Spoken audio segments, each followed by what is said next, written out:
On va faire un peu le bilan du mandat 2014-2020. Donc vous nous avez accordé votre confiance et ça a été un bonheur absolu puisque vous nous avez permis de rentrer 5 élus dans l'opposition, ce qui n'était quand même pas négligeable. Ça nous a permis d'asseoir une opposition, de pouvoir travailler de manière efficace puisqu'on a pu investir toutes les commissions municipales. Ça c'était important pour suivre les dossiers techniques.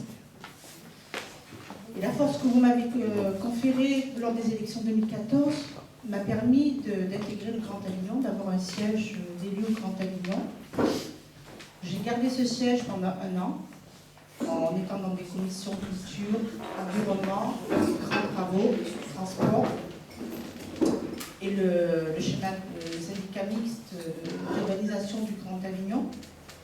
J'ai perdu mon siège, non pas parce que ça ne m'intéressait plus, mais parce que la loi française prévoit que dès qu'il y a une élection qui se repasse dans l'agglomération, les communes peuvent perdre leur siège et donner leur siège à la ville-centre. Donc il y a eu une réélection, puisqu'il y avait un recours, une réélection au Pontet. J'ai perdu mon siège à ce moment-là, et mon siège a été transféré à la ville d'Avignon. Donc il y avait, je sortais du jeu étant la seule opposition de la mairie d'Entraigues. Bien évidemment, on ne m'a pas gardé sur les sièges communautaires. Je reste tout de même conseillère communautaire sur tout ce qui est urbanisation, c'est-à-dire le syndicat mixte, le syndicat d'urbanisation du bassin d'Avignon. Donc ça, c'était des réunions que j'ai régulièrement, où on voit, c'est là où nous élaborons le document unique, document opposable à tout ce qui va se passer d'un point de vue économique, urbanistique, évolution du grand bassin de vie d'Avignon. Voilà. Et on travaille également avec les bassins de vie d'Orange et autres, on commence à s'élargir un petit peu plus. Donc ça, c'était une réelle force et une réelle chance pour nous, parce que du coup, j'ai vu les dossiers municipaux, mais j'ai pu suivre aussi les dossiers intercommunaux. Ce n'est pas rien. Donc on a pu travailler jour après jour, puisque mes collègues étaient là, on a pu aller dans les commissions, les suivre de manière assidue. Et on a pu, dans ces commissions, et durant le conseil municipal, suivre la politique que nous avons proposée, qu'on voulait mettre en place, c'est-à-dire la transition économique, la transition sociale et la transition environnementale. C'est ce qu'on vous avait proposé. Et toutes les décisions que nous avons eues durant tout le mandat ont été empreintes de cette transition souhaitée. Donc, vu ce qui s'est passé par la suite, nous étions précurseurs, sans savoir qu'effectivement, la population française allait demander à ce point-là une transition et avait la volonté d'aller jusqu'au bout de la transition. Alors, on va reprendre un petit peu vite fait à un niveau chronologique ce qui s'est passé au niveau national pour voir s'il y avait résonance avec tout ce qu'on faisait au local. On était parti sur une liste en disant ni droite ni gauche, parce que c'est d'abord Entraigues, c'est d'abord des compétences, c'est des gens qui ont de la bonne volonté et qui veulent vraiment s'investir. Vous avez vu ce qui s'est passé avec l'élection présidentielle, ni droite ni gauche. Nous, c'était depuis 2014. En 2018, le mouvement que vous connaissez, les Gilets jaunes, est arrivé en demandant une transition. Transition écologique, transition sociale, transition économique, en disant toute la souffrance qu'ils avaient dans leur quotidien. Donc là aussi, on s'est dit, ça fait quand même écho, ce que nous pressentions, ce qu'ils nous ont trouvé essentiel pour l'avenir de la commune. Au niveau européen, ça a confirmé notre transition environnementale, puisque l'écologie est rentrée très fortement au Parlement européen, avec 13% des voix. Pour nous, ça a été une réelle satisfaction. Parce qu'on s'est dit, on avait quand même projeté politiquement quelque chose, on s'est dit là, on fait notre volonté, et ce qu'on avait suggéré fait écho, c'est pas au passé, c'est qu'elle fait réellement écho à ce qui se passe au niveau national et au niveau européen. Au niveau local, ça a été pour nous, je vous promets, un mandat qui a été un cas d'école. Alors, dès 2015, on n'a pas chômé. On est arrivé, on savait, nous on en avait parlé lors de la campagne municipale, on savait qu'il y avait effectivement des agents qui étaient, on peut le dire, en souffrance. Est arrivé le jour où on nous a averti qu'un agent avait tenté de mettre fin à ses jours. Donc on a saisi le maire en conseil municipal, qui est passé très rapidement sur vos propos en disant c'est l'histoire en scène, écoutez, tout le monde peut avoir une crise de nerfs, prendre des cachets, c'est fini. Imaginez quand on vous dit ça, qu'au-delà d'être élu, vous êtes quand même des personnes, vous avez une sensibilité. Vous dites la chance, c'est que cette personne soit arrivée au bout, et qu'on ait pu la sauver. Donc la question pour nous, c'était de savoir comment on allait agir, qu'est-ce qu'on allait faire. Le rideau était fermé du côté de la majorité. Comment aller vers les agents qui n'étaient pas à l'aise a priori. Donc on a pris la décision d'aller voir la presse et d'en faire part, dire voilà ce qui s'est passé en Trègues. Voilà, on a reçu des documents, parce que dans nos boîtes aux lettres, tous les élus ont eu un dossier de la part des agents en disant voilà, nous avons saisi le syndicat CGT, nous avons saisi la médecine du travail, on a fait appel à tous les centres de gestion, etc. Et pour l'instant, nous sommes sans réponse. Donc on ne pouvait pas dire je ne sais pas, je n'étais pas au courant. Donc on est allé voir la presse.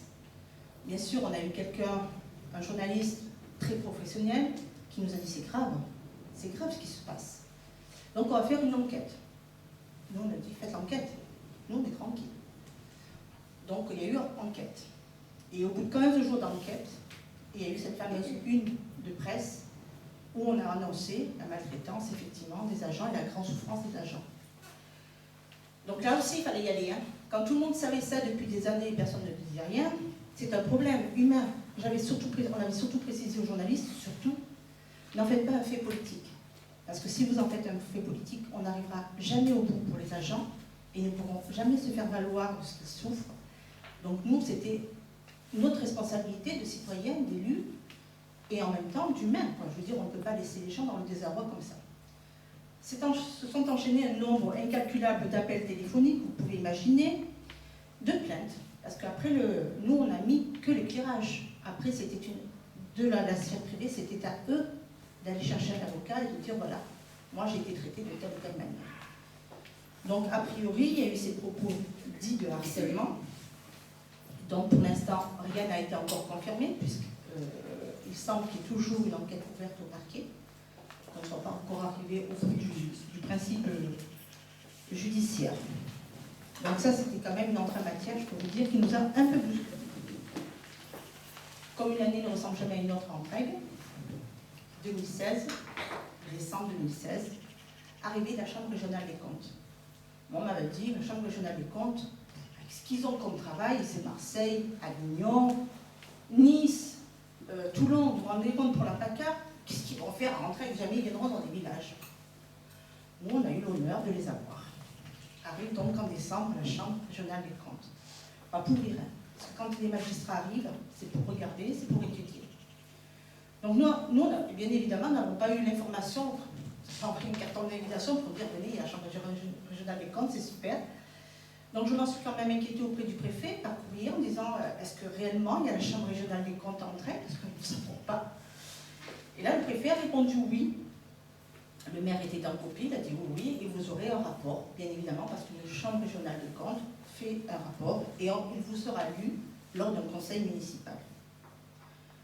Bon, on s'est dit, ça va commencer à être un peu plus dur, mais le mouvement ne s'est pas arrêté là. Je pense, de mémoire, il me semble qu'une semaine après, un des adjoints, l'adjoint aux travaux, démissionne. Pour, je ne sais pas je ne pourrais pas vous dire pour quelle raison. Donc nous avons eu la Chambre, la démission, où il vient au conseil municipal nous annoncer qu'il démissionne, qu'il remercie, lit une lettre au maire en le remerciant infiniment de ce que le maire lui avait pu lui apporter, que ça avait été pour lui un grand moment de travailler avec lui, mais qu'il arrêtait parce qu'il voulait penser à sa vie de famille. Bon, ça peut se comprendre. Je me suis dit, ok, peut-être qu'il y a des soucis, peut-être qu'il veut faire autre chose, peut-être que la charge est trop lourde pour lui. Ça, c'était donc quelque temps après l'arrivée de la Chambre. La surprise arrive après. Deuxième démission du même personnage, qui revient un jour, alors c'est pour ça que je vous dis c'était épique ce mandat, qui revient un jour en nous disant je redémissionne. Ah bon? On s'est dit on n'a pas compris quelque chose. Il démissionne 2 fois, qu'est-ce qu'on a raté, etc. Mais ce coup-ci démissionne accompagné d'un avocat et d'un garde du corps.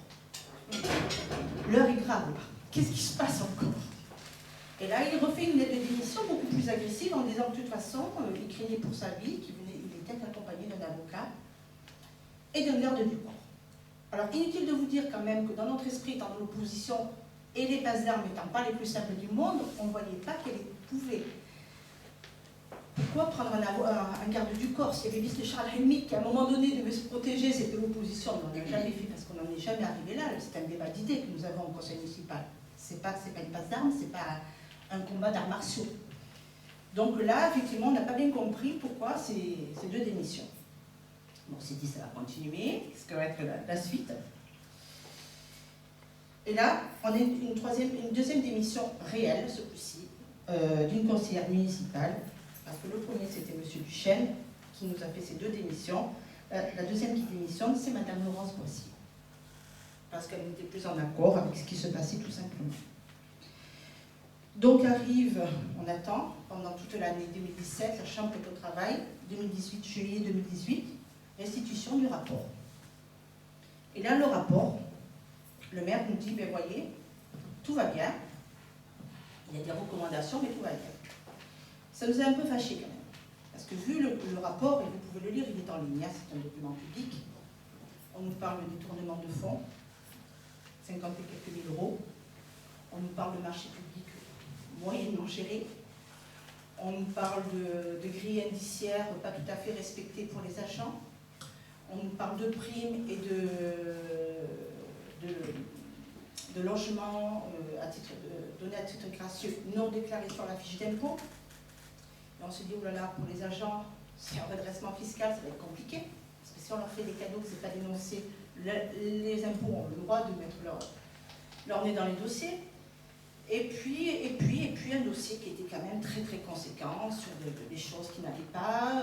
Le président de la Chambre des comptes de Marseille qui reprend le maire, je crois, deux reprises dans le déroulé du travail en disant qu'il n'a pas voulu donner, n'a pas coopéré de manière pleine et entière, qu'il était au bord de saisir la justice pour entrave au bon fonctionnement de la Chambre. Donc on se dit, bon, là on ne tire pas le gros. Et effectivement, je dis au maire, je dis écoutez, c'est désobligeant pour nous parce que vous nous prenez vraiment pour des idiots. Il suffit de lire et on voit que le rapport n'est pas bon du tout. Il n'est pas bon du tout. Il est même préjudiciable à la commune. Donc ce que je dis au maire à ce moment-là, je dis écoutez monsieur le maire, j'aurais aimé que vous nous fassiez un mea culpa en disant ok, j'ai fait des fautes, j'ai peut-être mal géré, je m'en excuse. Mais pas nous dire tout va bien. C'est pas du tout ce qui est marqué dans le rapport. Donc là, inutile de vous dire qu'à partir du moment où le rapport tombe, on ouvre la boîte de Pandore et les services de l'État commencent à regarder d'un peu plus près la commune. Donc là, je peux vous dire que nous sommes toujours sur le feu de la rampe. Voilà. Donc cet été, puisqu'il faisait un an, juillet 2018, on a eu le premier rapport, juillet 2019, il a fallu qu'on rende notre copie en disant mais ensuite, de bons élèves, voilà ce qu'on a commencé à mettre en place, parce que la Chambre ne lâche pas comme ça.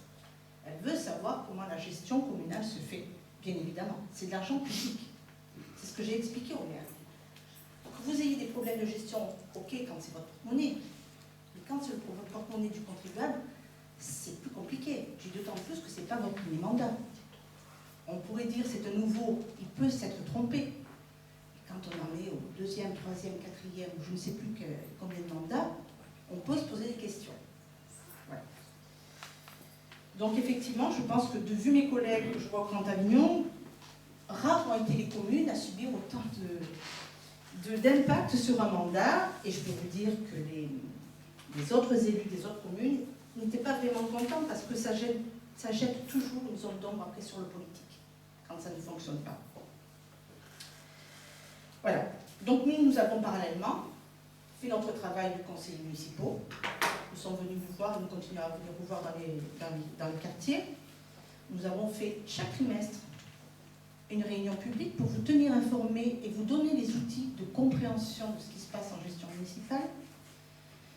Nous avons pu obtenir, après plusieurs courriers, plusieurs demandes, enfin une salle pour tenir une permanence que l'on tient le mercredi matin tous les 15 jours pour que vous puissiez nous voir en privé et nous exposer des dossiers que vous voulez traiter et on peut vous conseiller. Donc nous en avons une demain matin à 11 h.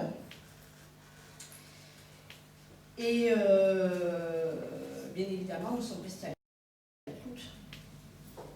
tout le mandat. On a mis un site en place où il y avait un numéro de téléphone, un contact mail, il y avait le Facebook, et certains ont pu trouver les contacts qu'on nous appelait quand il y avait des difficultés dans leur quotidien. Donc ça, le lien a été établi, et on a fait ce travail de fond qui était nécessaire pour que l'opposition prenne toute sa place. Donc on a travaillé sans relâche, on a voulu vraiment être une force d'opposition. Dès le mois de novembre 2018, bien évidemment, on a entendu qu'il y avait une autre son de cloche qui arrivait, c'était les Gilets jaunes, et on a été très attentifs à ce qui se disait. À savoir quand même que nous avons été les premiers à entrer sur la Sorgue, à mettre en place le cahier de doléances, que l'on a fourni ensuite à la préfecture, parce qu'il nous passait, il était pertinent pour nous et urgent que les gens puissent s'exprimer, c'était lors du grand débat national. Voilà. Donc, mis à part l'action politique régulière, on a eu d'autres actions que nous avons soutenues. En mai dernier, nous avons soutenu une gratiféria. Alors la gratiféria, c'est basé sur le don. Vous donnez ce que vous ne voulez plus et vous pouvez prendre ce que vous avez envie. Le principe étant qu'il n'y a pas d'échange d'argent. Alors pour nous, c'était important, c'est une association qui a déposé ce principe. C'était important de le soutenir parce que déjà on avait parlé avec des gilets jaunes et déjà de la population pendant le mouvement des gilets jaunes et nous avait dit nous c'est fini. On en a marre, c'est un modèle de vie qu'on ne peut plus supporter, tout est très cher, on ne s'en sort plus en fin de mois, ça devient assez l'hyperconsommation, enfin voilà, vous connaissez bien l'histoire. Et on nous avait dit il faut changer. Ok, moi je dis on change comment? Vous avez des idées, vous avez des principes, moi je peux vous accompagner. Bien sûr, on n'a pas eu grand monde, mais quand même, je tenais à ce qu'il y ait une action mise en place, parce que je vous rappelle qu'on a été toujours dans un principe de transition pour Agora. Et donc là, on a soutenu cette journée, où les gens très étonnés venaient donner, disaient, on peut donner, on peut prendre, mais il n'y a pas d'argent, c'est bien, mais c'est super, oui, mais pourquoi? Parce que déjà, c'est une véritable transition environnementale, c'est-à-dire qu'on ne le jette plus. Et quand on ne jette plus, on ne fait plus de déchets. C'est le plus beau des déchets, ceux qui ne jettent pas. Il y avait effectivement un autre modèle, on sortait de l'hyperconsommation, parce que là, on donne, on ne gaspille plus, on prend juste ce dont on a besoin, et surtout, ça recrée du lien social, et on rentre sur une transition sociale aussi. Et puis au final, c'est bon pour le pouvoir d'achat, parce que vous n'avez pas déboursé, vous pouvez vous en servir ensuite. Donc voilà, il y avait quand même sur cette action gratiféria deux axes, l'environnement et le social. Bien sûr, l'économique aussi, on peut le dire. Nous allons en refaire une, parce que le principe est bon. Donc nous allons certainement en refaire une au mois de novembre.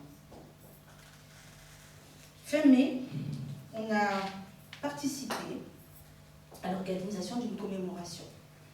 Une commémoration pour mettre en lumière 4 résistants. Parce que c'est important, ce sont des gens qui sont allés au bout du bout, qui ont donné leur vie pour notre liberté. Il y avait un monsieur d'Entrailles, monsieur Michel, qui avait l'usine à côté de Sorgue, et 4 autres résistants, qui étaient au départ des juifs réfugiés de Paris, qui étaient arrivés là, que monsieur Michel a protégé. Il a été dénoncé, il s'est retrouvé à la commandanture, il a pu être libéré. En revanche, les 4 personnes sont parties à Sceaux pour rejoindre le maquis Ventoux, fameux maquis Ventoux de résistance, et se sont battus jusqu'au bout. 2 sont morts pour la France. Donc il nous paraissait important que dans la commune d'Entrailles, on mette un coup de projecteur sur des gens qui ont des valeurs à faire passer, c'est-à-dire le dépassement de soi, le courage. Donner sa vie pour autrui, c'est pas rien. Donc ça, c'était important. Et nous avons participé à cette commémoration. Ensuite, vous l'avez bien compris, dans tout ce que nous avons fait, on a toujours essayé de réfléchir et de mettre l'humain au centre de tout. Valoriser des gens qui simplement un jour se disent, moi je vais rentrer en résistance et je vais aller jusqu'au bout du bout pour sauver les gens. c'est humain. Dire aux gens, vous pouvez prendre, vous pouvez donner, vous n'avez pas besoin, on peut avoir par solidarité un principe, c'est aussi mettre l'humain au centre de tout. Donc effectivement, pour nous, ça a été aussi un mandat, je vous le dis, avec des hauts et des bas, très formateur. Et derrière tout ça, il faut penser que je ne suis pas seule, les élus ne sont pas seuls, il y a une équipe que je remercie aujourd'hui très fortement, parce qu'ils ont été là tout le temps, depuis 2014, sans faillir, alors qu'ils n'étaient pas élus. Ils n'étaient pas sous les projecteurs, ils ne demandaient rien, ce sont des gens de l'ombre, mais tellement humains, tellement solidaires, qu'on a tissé de véritables liens d'amitié. Et ils ont fait ça, non seulement pour les élus d'Agora, mais ils ont fait ça pour vous aussi, parce qu'ils savaient que c'était important dans leur commune qu'on change et qu'on arrive à proposer autre chose. Donc là, je les salue et je leur dis toute l'affection que j'ai pour eux. Voilà. Donc, par rapport à tout ce que j'ai pu vous dire, les dossiers assimilés, le travail qui me semble être accompli d'un point de vue de l'opposition, je vous dis qu'étant donné que je suis quand même une femme de projet, vous l'avez compris, je suis assez combative. J'ai donc pris la décision d'être candidate pour la municipale 2020.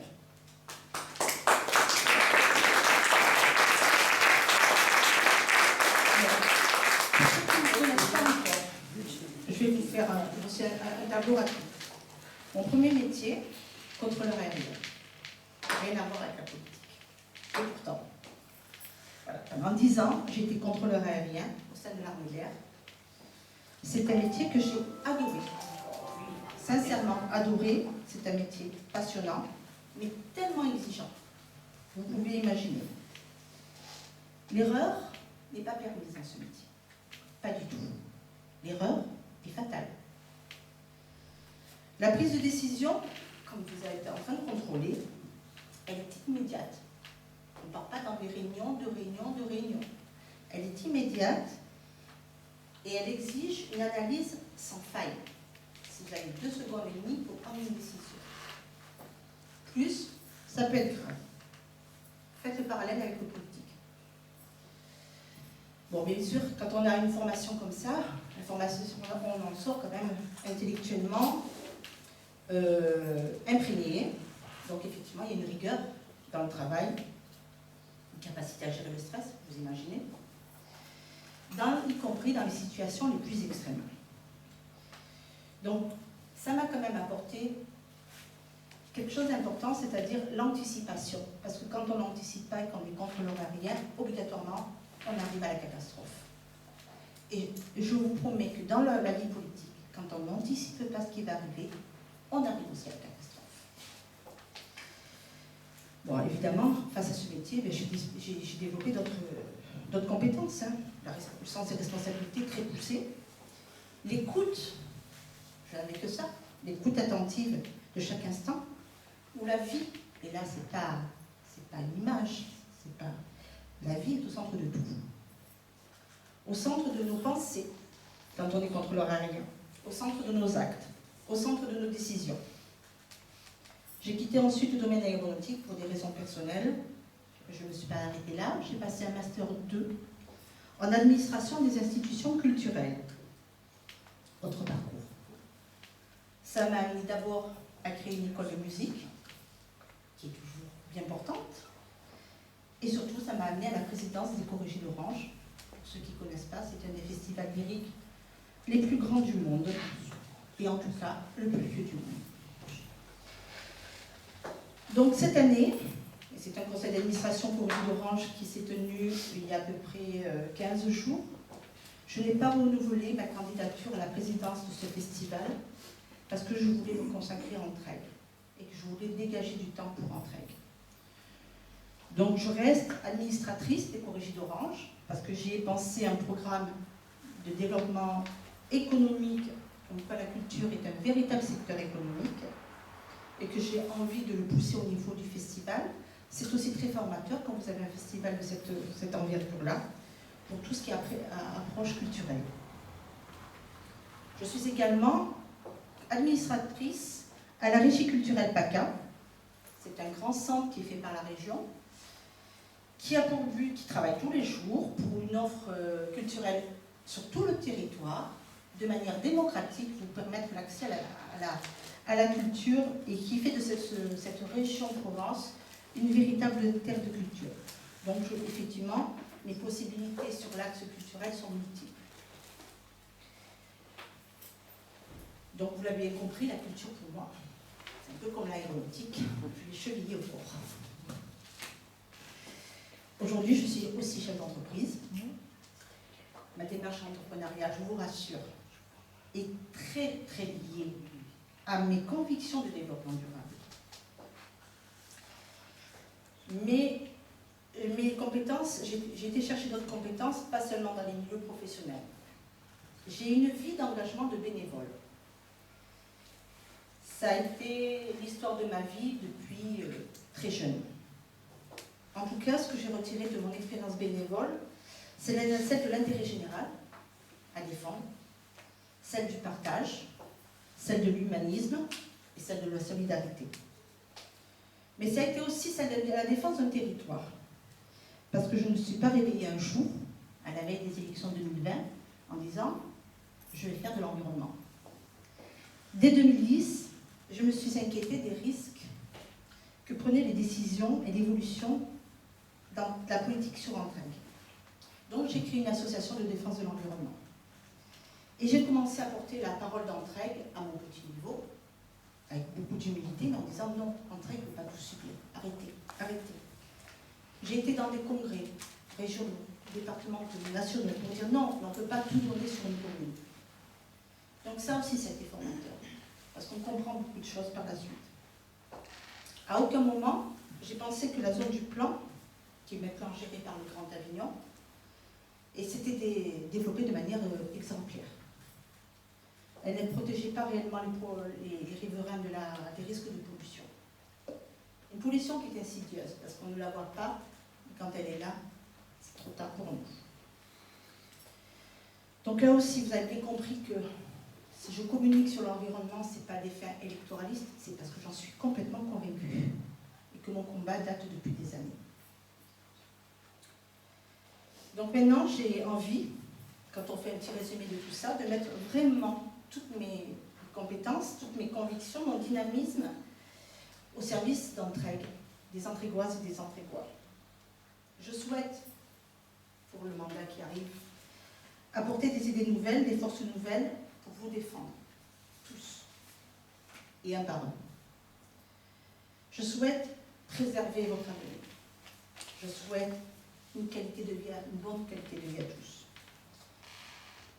Je ne peux pas concevoir le développement économique sans une véritable transition sociale et environnementale. Je suis bien sûr pour l'économie, mais pas à tout prix. Alors beaucoup me disent, mais en fin de compte, quelle est votre position politique? Vous êtes à gauche, vous êtes à droite, on ne comprend pas bien, on sait quoi. Voilà. Mais écoutez, j'appartiens à une famille de droite. Mais pour Entraigues, c'est ni droite ni gauche. Je ne suis pas partisane, je ne veux pas d'une politique partisane au niveau d'Entraigues.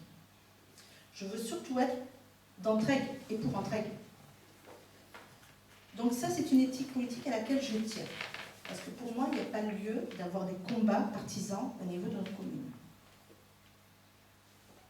Comme je vous le disais, les mois et les années qui sont passés m'ont donné raison, puisqu'on arrive à quand même un creuset politique national où on se demande bien comment on va finir, ni gauche, ni droite, ni au milieu, on ne sait pas trop. Alors je peux vous rassurer quand même, enfin vous rassurer ou pas, mais des critiques j'en ai eu. Parce que pour les gens, soit on est de droite, soit on est de gauche. On ne peut pas être ou de droite et de gauche. Quand on a des idées de droite, on ne peut pas avoir des idées de gauche. Quand on a des idées de gauche, on peut pas avoir des idées de droite. Donc, vous voyez, il y a encore du chemin à parcourir. Alors, moi je vais vous poser des questions. Est-ce qu'il faut être de gauche pour avoir un intérêt quelconque pour les domaines sociaux? Non. Je ne crois pas. Parce qu'on est tous concernés par le social, en fait.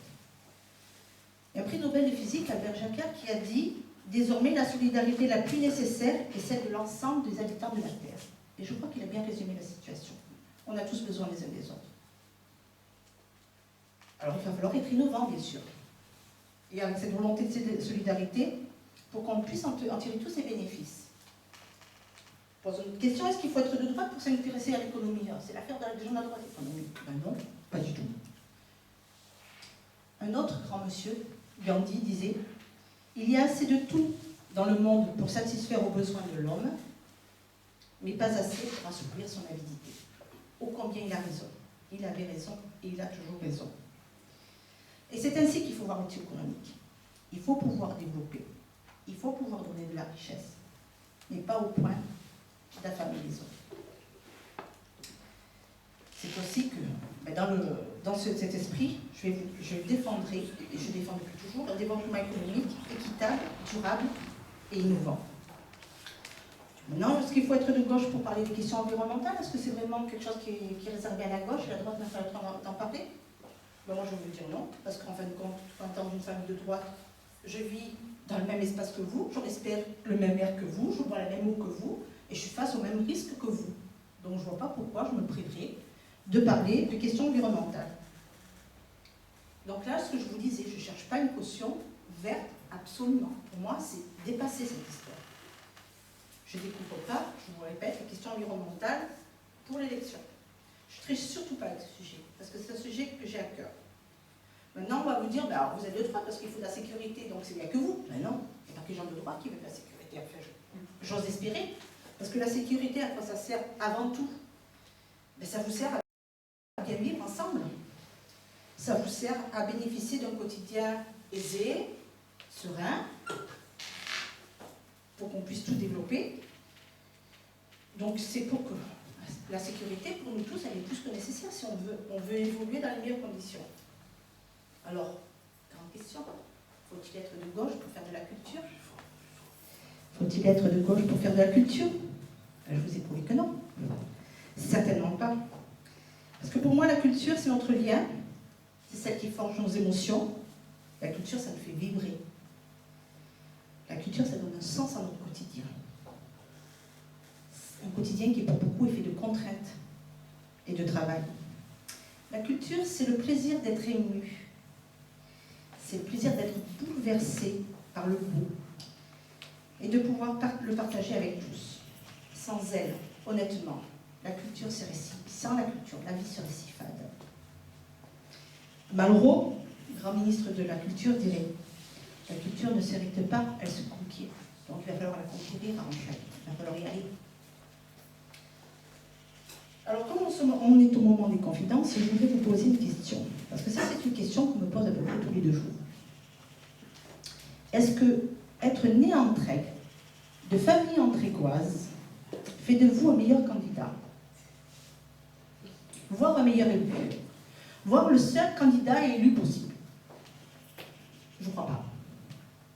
Est-ce que né hors d'Entraigue, avec une famille non entrégoise, vous enlève des compétences pour Entraigue? Je ne crois pas.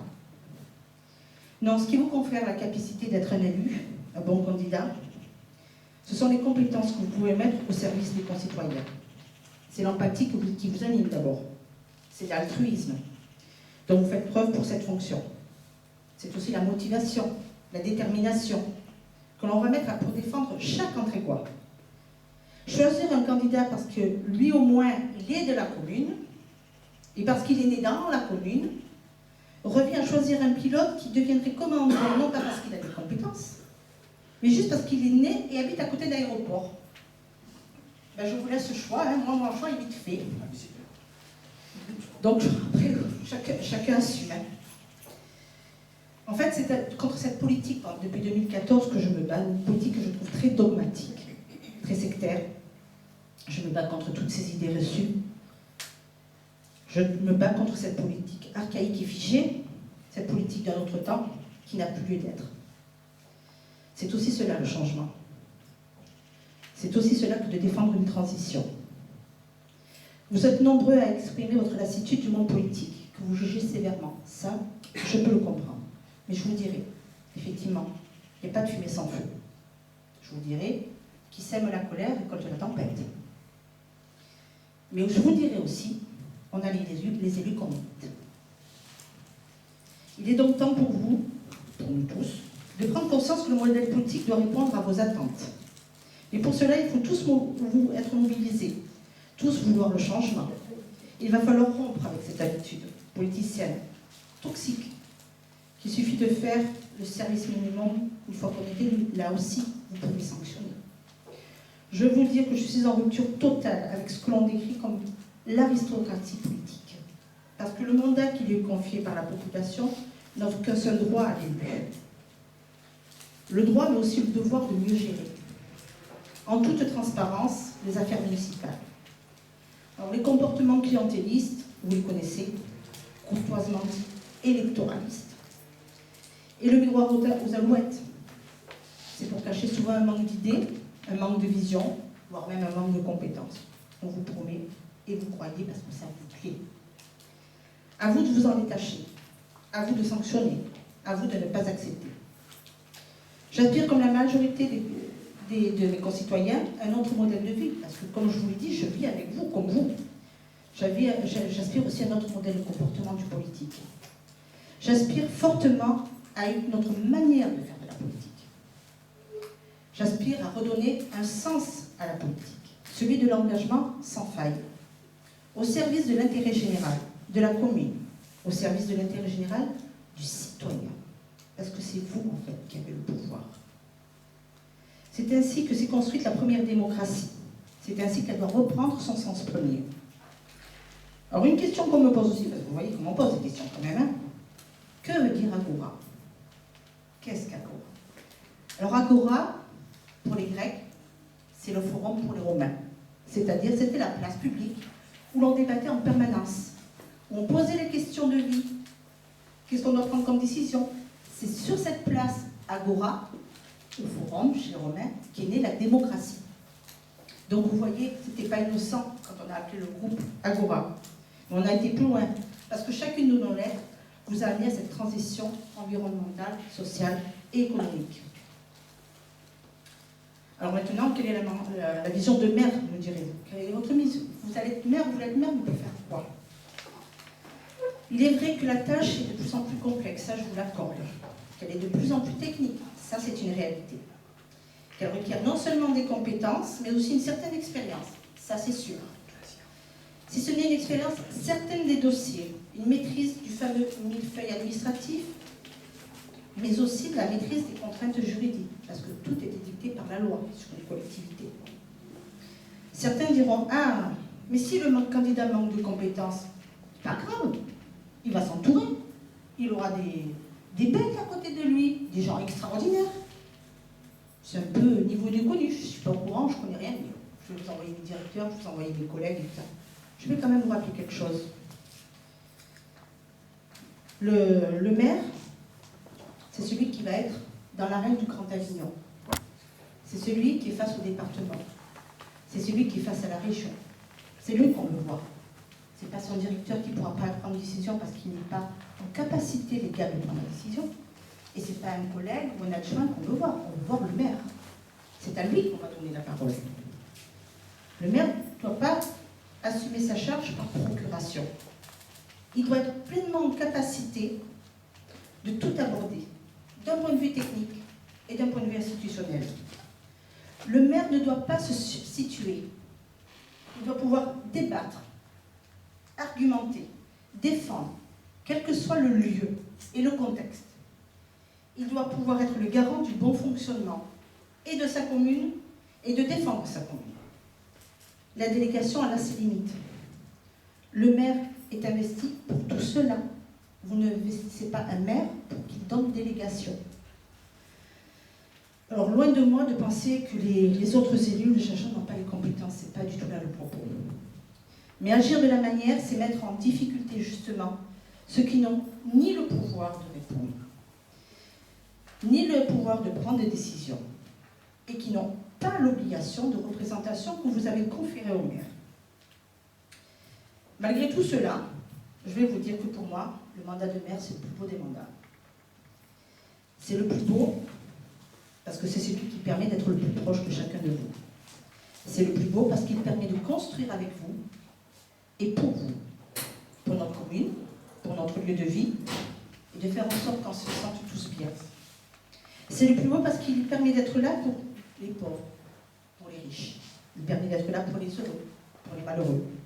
Il permet d'être là pour les faibles, pour les forts. Il permet d'être là aussi pour les heureux ou les malchanceux. C'est le mandat de la proximité. C'est le mandat des projets, petits projets et grands projets. C'est le mandat de l'échange humain. C'est le mandat de la sincérité. C'est le mandat de tous les enjeux de territoire. C'est là que je vois mon engagement. C'est là que je vois ma mission. Je veux être la candidate de la rupture, du discours démagogique. Je veux pouvoir être la candidate qui montre une autre voie du discours politique. Il est temps, pour nous, il est temps de changer de modèle, il est temps de changer de personne, il est temps de changer de méthode. Un maire ne peut pas être détaché des réalités de son territoire. Un maire ne peut pas être isolé dans sa politique. Un maire doit accepter le débat. Il doit initier un esprit collaboratif. Un maire doit savoir aussi anticiper, innover. Un maire doit savoir que sans ses élus, il ne pourra pas porter une politique ambitieuse. Un maire doit veiller à ce que ses agents soient des agents heureux, fiers du travail accompli, convaincus de participer à l'action communale. Un maire doit travailler avant tout à l'unité de sa population. Être fédérateur, ce n'est pas nécessaire, c'est juste indispensable pour assumer ce mandat de maire. Alors pour nous, ici, en Trègue, sur la Sorgue, nous allons ensemble devoir écrire une nouvelle page de l'histoire andrécoise. Si vous me permettez d'arriver à ce mandat électif, je vais nous permettre de partir d'une page blanche. Si tout ne peut pas être effacé, beaucoup de domaines, beaucoup de sujets doivent être reconsidérés sincèrement. Il est impératif maintenant d'intégrer les enjeux qui pourront nous donner à la commune la place qu'elle mérite au sein de notre territoire. Et oui, il ne vous a pas échappé que notre petit village est aujourd'hui une petite ville. Encore un peu endormi, pas vraiment mieux de sa forme, il y a eu quelques déboires. Vous voyez un peu dans la masse de l'agglomération du Grand Avignon. Une petite ville du périurbain, avignonnée, mais on est à la marge. À la marge de la ville sans vraiment y être, à la marge de la campagne en perdant tous les jours un peu plus de campagne. Elle se développe, oui, mais pour répondre à des contraintes. Des contraintes et des attentes du Grand Avignon. Une agglomération qui est tiraillée entre le Gard et le Vaucluse, dont chacun, bien évidemment, joue sa carte. Elle a oublié quelque part qui elle était en Trègue.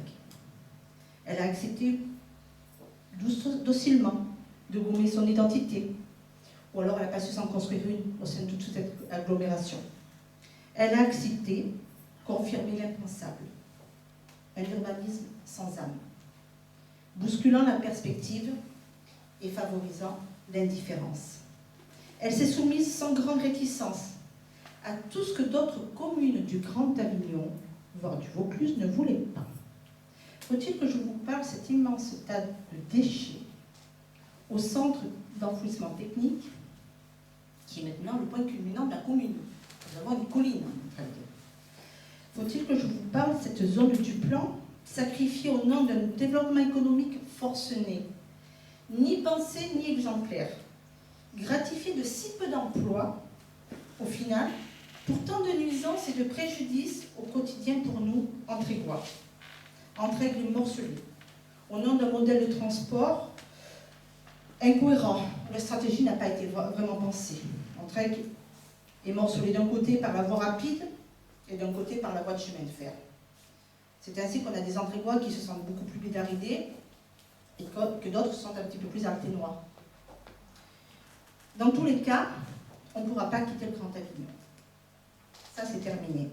On avait le choix de le faire une fois, nous l'avons fait, donc maintenant c'est inscrit dans le marbre, nous resterons au Grand Avignon. Par contre, on nous avait dit, au début des années 2000, bon, sur la zone du plan, soit vous avez les déchets, soit vous avez la prison. Donc beaucoup ont dit, bon, ok, on va avoir les déchets. Sauf que là, vous allez avoir les déchets de la prison. C'est la nouvelle belle. Entraigue voit les autres communes se projeter vers des projets d'avenir, de l'embellissement communal. Pour nous, quels sont les projets d'avenir? Quels sont les projets structurants qui mettront notre commune au niveau de commune exemplaire. En voyant Entraigues se développer, j'ai quand même ce sentiment d'une déception amère. J'ai cette triste impression de ne pas être de ce Vaucluse, voyez-vous, dont on parle souvent au niveau international, comme le Luberon. De tout cela, moi, j'en me plains. Je ne veux surtout plus entendre dire de la part de ceux qui briguent cette fonction de maire que ce n'est pas leur faute si nous sommes dans cet état. Je ne veux plus entendre de la part de ceux qui briguent le mandat « Je n'avais pas compris » ou « Je me suis fait avoir » avec élégance. Non, il faut assumer ce qu'on fait ou ce que l'on n'a pas fait. Pour cela, je veux qu'Entraigues se réapproprie la place qui lui est due au sein du Grand Avignon. C'est une des plus grandes communes. Je veux qu'Entraigues se construise comme une commune dont l'ADN soit fortement marqué par l'avant-garde pour ne plus subir. Je veux qu'Entraigues inscrive dans son ADN la transition environnementale, la transition sociale et la transition économique. Je veux qu'Entraigues les Entraiguois gagnent en considération dans le regard des autres collectivités. Je veux qu'Entraigues soit une de ces voix que l'on écoute parce que c'est une voix remarquable. Je ne veux plus qu'on passe à Entraigues, je veux qu'on s'y arrête. Plus que cela. Je veux qu'on fasse un détour pour venir voir Entraigues. Tout cela, ce n'est pas qu'une question d'argent, au contraire de ce que certains pourraient vous laisser croire. On le sait tous, on l'apprend tous. L'argent, au final, n'est qu'un simple outil. Je citerai pour cela les mots de Steve Jobs. Les jeunes vont tout de suite comprendre. Steve Jobs étant le fondateur d'Apple, à qui on ne peut pas enlever la légitimité de la réussite. Il disait « Les grandes réalisations sont toujours précédées par de grandes pensées ». Il n'a pas parlé d'argent. Alors oui, l'argent est important, d'autant plus important quand il s'agit d'argent public, et pour cause, et parce que c'est l'argent de vos impôts. Mais l'argent ne peut pas écrire les projets. L'argent ne peut pas écrire un programme. Dommage pour ceux qui le croient. Alors je tiens aussi à vous rassurer. Je ne serai pas celle qui va anéantir vos habitudes. Je ne serai pas, par exemple, celle qui va faire disparaître les activités du troisième âge, comme j'ai pu l'entendre. Celle qui va mettre dos à dos les associations, comme j'ai pu l'entendre aussi. Honnêtement, j'aurai autre chose à faire. Hein. Oui. Je ne serai plus non plus, par exemple, celle qui méprisera les commerçants, les entreprises. Non, je ne suis pas de ce voie-là, je suis pas cette candidate-là. Voilà. Je vous ai exposé le pourquoi de ma candidature. Je vous ai exposé une vision de ce que je souhaite par cet engagement. Maintenant, je vous terminerai en vous disant, pour que demain soit différent, je vais avoir besoin de chacun de vous. Je vais avoir besoin de votre détermination. Je vais avoir besoin de votre confiance. Je vais avoir besoin de votre force. Je vais avoir besoin de votre courage pour changer. Je veux avec vous, non pas faire des projets, je veux avec vous faire les meilleurs projets. J'espère que vous l'avez bien compris, je suis différente. Certes, déjà parce que je suis une femme candidate, ça ne vous a pas échappé. Que je porte réellement et avec conviction le changement de la politique. Et je vais vous faire quelques dernières confidences. J'ai pris énormément de plaisir pendant ce mandat à défendre vos intérêts. J'ai pris énormément de plaisir à débattre pour vous et pour mieux agir. J'ai pris énormément de plaisir à vous représenter. Mais ne vous inquiétez pas, le mandat n'est pas encore terminé. Donc je suis toujours au travail. Et une fois n'est pas coutume, je finirai en disant à mes collègues de la majorité que j'ai apprécié de travailler avec eux. Même si tout au long de ce mandat, j'ai défendu notre politique et j'étais leur opposante. Être l'opposition municipale n'est pas une question de faire un blocage systématique. Au fond, crier, s'agiter, n'est-il pas le propre de ceux qui n'ont ni idée, ni vision, ni conviction? Alors parce que je n'ai pas cédé à ce genre de facilité, parce que j'ai de l'estime pour tous ceux qui s'engagent pour les autres et non pour eux, je vous affirme que je suis plus déterminée que jamais à me battre, à affronter tous les obstacles pour pouvoir vous donner le meilleur et le meilleur de moi-même. Parce que je veux pouvoir avec vous parler d'avenir, de changement, d'ambition, de transition. Je veux le meilleur pour Entraigues, je veux le meilleur pour vous. Je vous remercie.